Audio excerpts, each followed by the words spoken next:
Associated Press is reporting that an anonymous official told them the FAA decided to indefinitely bar most helicopters from using the low-to-ground routes that run under or parallel to the airport's flight paths. I spoke to a former Air Force navigator about why he was taken aback when he looked at one of those helicopter routes in particular and how close it brought helicopters to planes landing at the airport. Shortly after a plane landing at Reagan National Airport and a military helicopter crashed into each other on Wednesday night, Jim Brownlee pulled up the airport's route maps, and he couldn't believe what he saw. I was kind of taken aback by it, that there would actually be a published route right through short final of the approach of a commercial airport. The former navigator for the U.S. Air Force turned lawyer who works airplane crash cases walked us through the design of the routes where the crash occurred. On the one hand, you have an airplane starting its descent onto a short runway at 490 feet. On the other, you have a helicopter passing underneath that is supposed to be at a height of 200 feet. So you've only got potentially 100 to 200 foot buffer.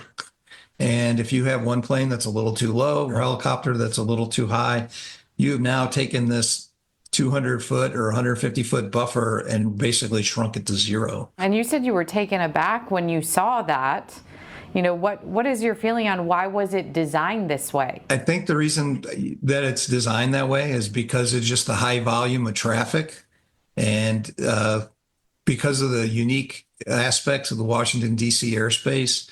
There's a lot of restricted areas and a lot of secure areas. Brownlee also said when flying at night, especially with the backdrop of a city behind you, it can be hard to see. A lot of times, and I've saw it in my flying experience, that what you think you're seeing is not what you're really seeing, especially at night. You're dealing with the limitations of the human ability. In this case, radio traffic from that night indicates the helicopter pilot told air control they had the airplane in sight even just seconds before the crash. So knowing about these physical limitations that all human beings have, why would they have designed this airport to have planes coming into this particular runway when you had helicopters coming underneath that were, you said, maybe 100 to 200 feet difference between the two? Right, and therein lies the question. The mid-air collision, a lot of mid-air collisions that we've had have been because of failure to what they call see and avoid in the aviation context.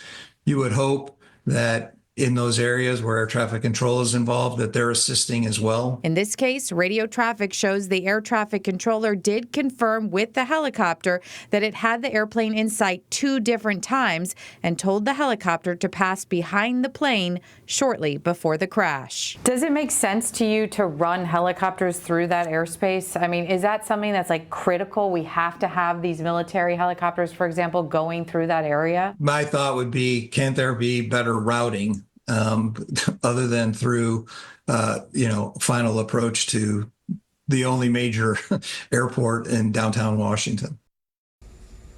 Now, Brownlee said the FAA would have had to approve this route configuration. The press office did not answer our questions about why, but instead said the NTSB is leading the investigation and will provide all updates. We cannot comment on any aspect of open investigations. The FAA will quickly take any actions necessary based on evidence from the investigation. I'm Melissa Hippolyte for CBS 6.